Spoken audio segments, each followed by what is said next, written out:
Tiyagaan na lang yung labanan dito. Ito ang ginawa ko. Diba?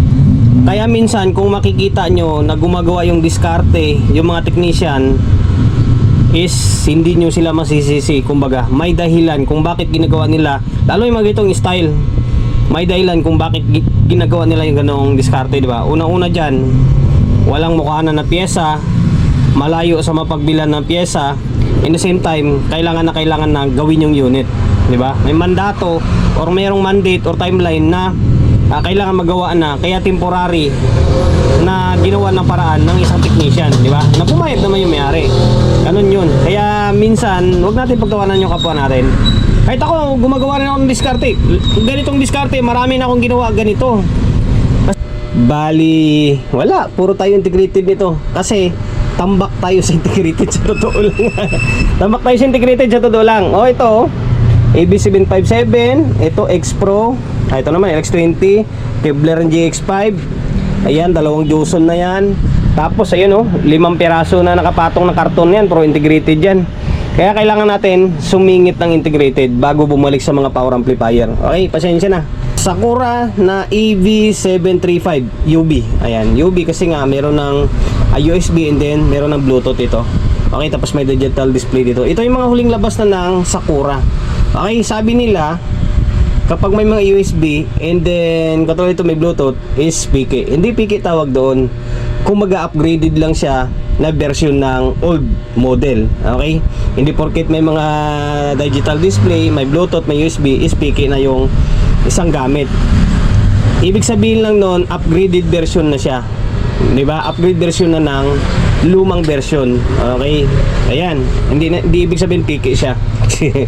Ngayon, ang issue nito kaya dinala rito sa atin, hindi na gumagana yung Bluetooth, hindi yung mga selector niya, hindi na siya gumagana. Although lumilipat ito, pero hindi na gumagana.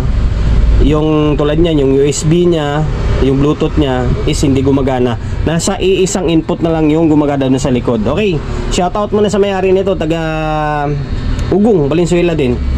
Ngayon, ipakita ko sa inyo Okay, ayan, may nakakabit na speaker ito. Ayan, may audio agad. May nakakabit na speaker. Ayan, nakakuan tayo, naka-line B. Naka-line tayo sa B Ngayon, kapag pinindot mo tong yung B kasi na yan, tingnan natin kung anong B. Input B. Dito sa may DVD yan. DVD at saka CD yan. Volume natin. Meron. May audio siya. Ngayon, i-CD natin. CD. Lumipat ng CD Lumipat siya ng CD. Although, may audio pa rin. Diba? Dapat kapag sinidi mo yan, magiging, sabihin natin magiging input 1 dapat yan. Kumbaga mapupunta sa may input 1. Same din dito sa may, pag MP3 ka, magiging kwan yan. Ang gagana dyan is USB. And then bagay priority USB naman to yung Bluetooth niya, kasi may Bluetooth ito Tigas na yung switch niya. Tingnan mo naka CD yan naka MP3 yan pero may audio pa rin diba? Lumipat naman to lumipat naman siya, kaso yung audio nandun pa rin sa isang input lang. Okay, ngayon ito yung solusyonan natin. Sana kayanin natin to. Sana kakayanin natin. Okay, ito sa display lang naman ito dito. Tapos ang pinaka-issue dyan, maari is yung switching IC nya. Siya yung nagsuswitch ng mga input. Okay, IC. Kadalasan niya sa mga 502, ang gamit yan is 4052. Tingnan natin kung 4052 rin yung gamit dito. Okay, dito wala to dito. Sana wala dito, baka mamaya nandito. Tapos saan papunta yan? Okay, dito. Ito, yung IC na gamit dito. Kaya hindi ko makita. Wala kasing flashlight tong GoPro natin. Okay, ang gamit dito ay 40, parang 4066. 4066 yata yan. Alam ko yan switching din yata yan. Punta siya dito. Okay, malamang yan. Okay, try natin baklasin ko muna to, tapos try natin palitan natin, tingnan natin kung ano maging kalabasan niya. Yung pinaka main cause talaga nito ay switching IC niya, kaya hindi siya naglilipat eh. Okay, baklasin ko muna yung dapat natin baklasin. Baklas ko na, skeleton na siya. Ngayon, hinahanap ko yung 4052 kanina. Ito pala sa ilalim. Ito SMD pala siya, oh. Ayan, 4052 ito. 4052 na IC. Akala ko yung nandito. Yung ito kasi kwan pala ito. Yung 2399 naman to. Kwan naman to, yung Echo. Dito pala yung isa kanina. Pero yung 4052 nandito talaga. Ito siya, IC na SMD. Yan, ito talaga yung nagsiswitch. Ngayon, ang problema nito, wala tayong ganito. Wala tayong 4052 na SMD. Paano gagawin natin ngayon dito? Kailangan pa naman to kasi birthday ng anak niya sa ngayong linggo na yata. Alam ko 3. Ako, may problema kung order pa tayo ng pyesa nito online, hindi abot ito. Binigyan pa naman ako ng mandate hanggang linggo yata to. Ngayon nagagawin na lang natin. Try natin i-convert to. Nako, napakahirap nito. Try natin i-convert ng ito, 4052 ito eh. Yung malalaki. Ano kaya gagawin ko rito? Wala akong makuha ang SMD na ganito, maliliit eh. Hindi kasi ako nag-i-stock nito kasi madalang lang naman gamitin itong maliliit na to. Ito kadalasan malalaki. Okay, ano gagawin ko dito? Bahala na, siguro tiyagain ko na lang tong ilinya. Tingnan natin kung kaya. Buti sana kung wala, hindi talaga, sobrang liit to. Bahala na, 4052 ito. Tiyagaan na lang yung labanan dito. Ito ang ginawa ko. Diba? Kaya minsan kung makikita nyo na gumagawa yung diskarte, yung mga technician, is hindi nyo sila masisisi. Kumbaga, may dahilan kung bakit ginagawa nila. Lalo yung mga itong style, may dahilan kung bakit ginagawa nila yung ganong diskarte, diba? Una-una dyan, walang mukhaan na pyesa, malayo sa mapagbilan ng pyesa. In the same time, kailangan na gawin yung unit, di ba? May mandato or mayroong mandate or timeline na kailangan magawa na, kaya temporary na ginawa ng paraan ng isang technician, di ba? Na pumayag naman yung may-ari. Ganun yun. Kaya minsan, huwag natin pagtawanan yung kapwa natin. Kahit ako, gumagawa rin ako ng diskarte. Ganitong diskarte, marami na akong ginawa ganito. Kasi nga, wala eh, kailangan mo eh. Tulad nito, kailangan na sa linggo to. Ano bang araw ngayon? Huwebes. Kailangan na sa linggo ito kasi birthday ng anak niya. Kung umorder ako ng pyesa sa online 1 week pa, o kantayin natin to, paano nila magagamit to, di ba? May makuha na naman talaga ng SMD na 4052 nito. Kaso lang sa online, wala tayong stock nito. Wala rin naman sa Raon yan. Marami kung ganito, marami yung ganitong style, yung malalaki. Yun nga, kailangan na, di ba? Kaya gagawa tayong diskarte. Ayan, winiring na natin. Tiyaga lang naman ang kailangan dyan. Okay? Tiyaga lang. Ang sundan mo lang din naman yung pin eh. Kung saan yung pin dyan. Ang pinaka-importante is match yung pin. Lalong ganito, wala siyang data or walang sign kung saan siya nakatutok, yung butas or yung supply. Yang gagawin mo dyan, magsusukat ka. Ang una-unang hanapin mo is ground. Ground muna. Ground. Kahit nga hindi ka na magsukat eh, kahit di ka na, ito bigay na idea, kahit hindi ka na magsukat ng voltahe, ang importante dyan, pag search mo sa kay paring Google, yung pinout niya, ngayon medyo naguguluhan ka kung saan banda yung BDD, BCC. Ngayon, ang gagawin mo, ground yung hanapin mo. Tusukan mo yung ground, mula dito, maghanap ka ng pin ng ground dyan, tapos tusukin mo dito, kung saan banda. Ayan, kung yung ground na yan kadugtong niya, ngayon, sisilipin mo ngayon sa Google yung pinout niya, kung saan banda nakatutok yung ground. Ayan yung pwesto niyan.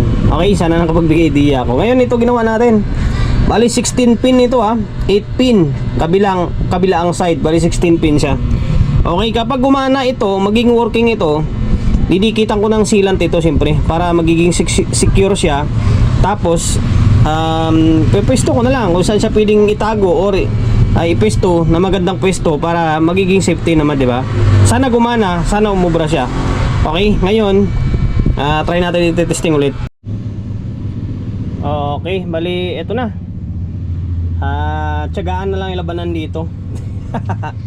Ito ang ginawa ko, di ba?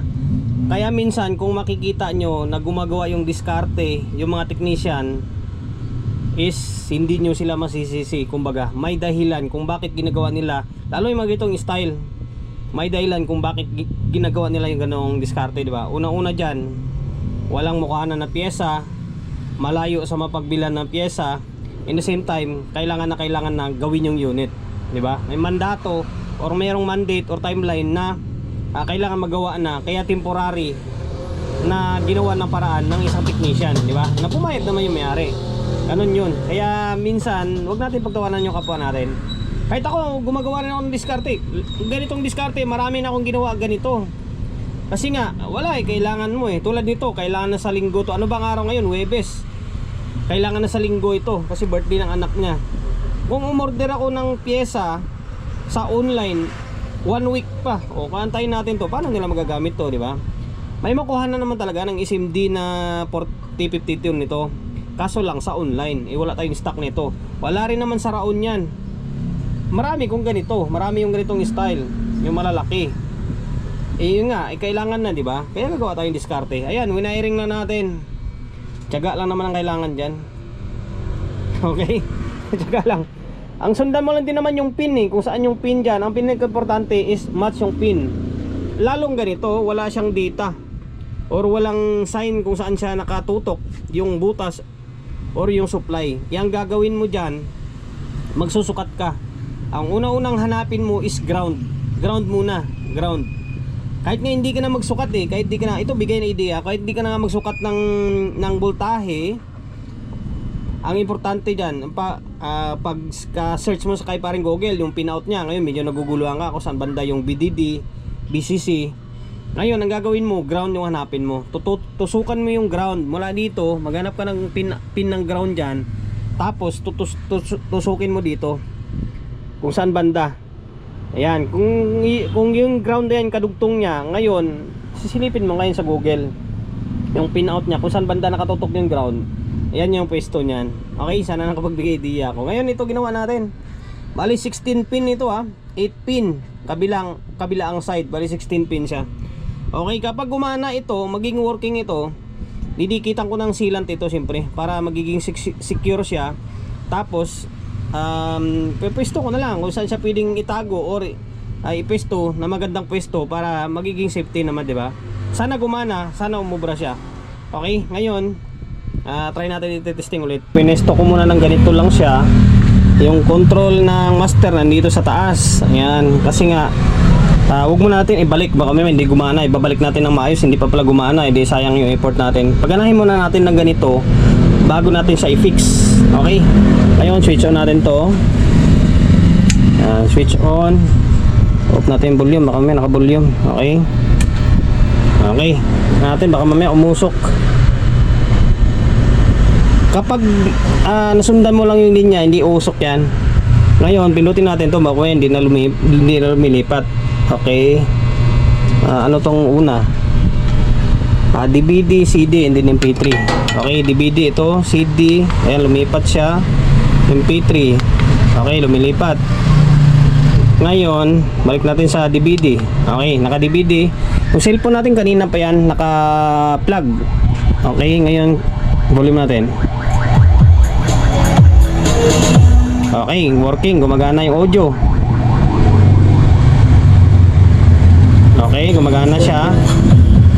Ngayon, ililipat ko. Lagay natin sa DVD. Kasunod yan is CD. CD, okay. Kailangan mawawala yung audio. Kailangan mawawala yung audio para masabi natin na goods na siya. Kapag ganun pa rin yan, na hindi pa rin nawala yung audio, ibig sabihin, hindi working yung kinabit natin. Okay? Ayan pinihit ko nawala siya nawala siya. Ngayon ilipat natin yung selector to, yung input, lagay natin sa kabila. Nalagay ko sa kabila kabilang side. Okay, yan, nilagay ko sa kabilang side. Kailangan gagana siya kapag pinihit natin yung master volume. Kailangan gumana yan. Okay, gumana, di ba? Okay, gumana siya. Ibig sabihin, working, naglilipat siya. Ngayon, ibalik ko siya sa may MP3 naman siya ilagay.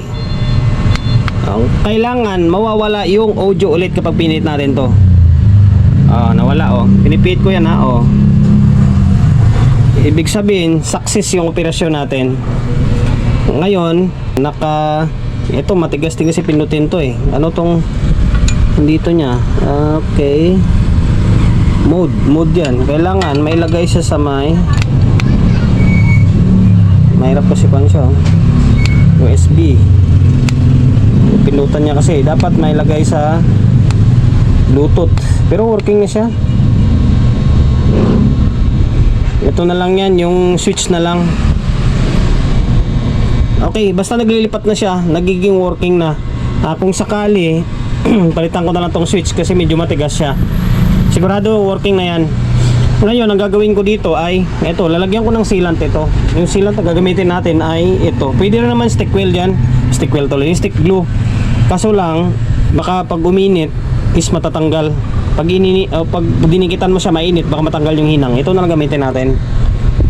Okay, lagyan natin to dito. Lagyan natin nandito para iwas pigtas siya kapag na-fix natin sa loob. Okay, pansamantala muna.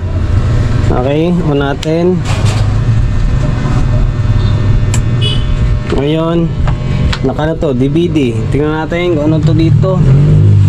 Naka input A siya. Cellphone natin kanina pag gumagana yan. Okay, yung speaker nakakabit pa rin ha. Volume natin. Wala siyang audio. Nalipat natin sa CD. Kailangan magkaroon siya. Okay. Meron na. Okay. Ngayon, lagay natin sa may input B. Input B lagay ko sa input B. Ngayon, kailangan hindi gagana yan. Wala, hindi gumana. Kailangan pinutin mo tong DVD para gumana siya. Okay, naka-DVD. Ayan. Gumagana, di ba? Ngayon, MP3 natin. MP3, kailangan di gumagana. Hindi siya gumana. Kasi dito yung gamit niyan sa USB, Bluetooth, and then FM nya. Ngayon naka USB siya, wala tayong USB. Select tayo ng ano lalabas diyan? FM. Yan, naka 87.5 FM. Mayroon audio. Ngayon hanap tayo ng iba pa. Meron siya. Ayan, Bluetooth, tumunog yung Bluetooth to. Diba? Marinig nyo, tumunog. Yan, FM. Bluetooth. Diba? Tumutunog siya. Ibig sabihin, working na yan. Okay na yung sa input natin. Ngayon, yung mic naman, testing natin. Baka gamitin nila yung mic. Sound. Ayun lang. Sobrang hina. Tayo na lungkot. Sound. Check. Sobrang hina Ba't ganun? Sound. Pares lahat. Yun lang. Magbabakas pa ulit tayo na ito. At tingnan yung ginawa ko. Ito yung IC. Nakalugay lang siya. Tinali ko na lang yan. Safety naman yan. Hindi naman umiinit yan Okay. Try ko muna palitan tong master volume ng mic. Baka sa mic lang sa may, sana master volume lang para hindi tayo magbaklas ng buo ulit. Pambihira na yan. Di ko na pinakita yung sa video paano binaklas. Yung pinalitan ko ay yung ito. Mic volume and then echo. Yung pinalitan ko yung mic niya, nagiging okay, nagkaroon ng mic. Ang problema, hindi naman na-off yung echo niya. Kaya pinalitan ko na rin. Ito, dalawa. Yan, isang dito mono and then ito ay stereo. Okay?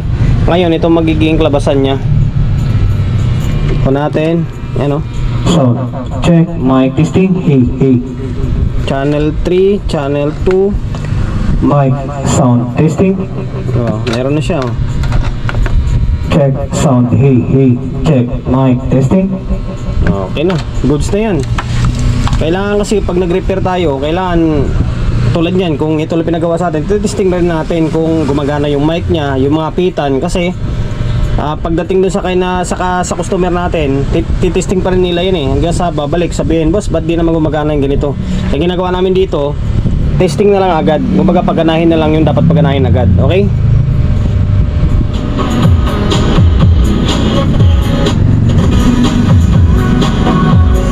Okay, hanggang dito na lang. Working na. Bali, yan, ginawa natin. Awkward man yan, pero ganun talaga. Sana nakapagbigay idea ako sa inyo kung paano gawin yung ganito, 'di ba? Yung hindi naglilipat yung selector dito, pero yung audio is hindi naglilipat. Sira yung PC na 4052. Kung may pamalit kayo, palitan nyo. Kung wala, edi convert, 'di ba? Ganun talaga gagawin natin. Basta mapagana lang yung isang unit. Okay, hindi na tayo nagpapaalam.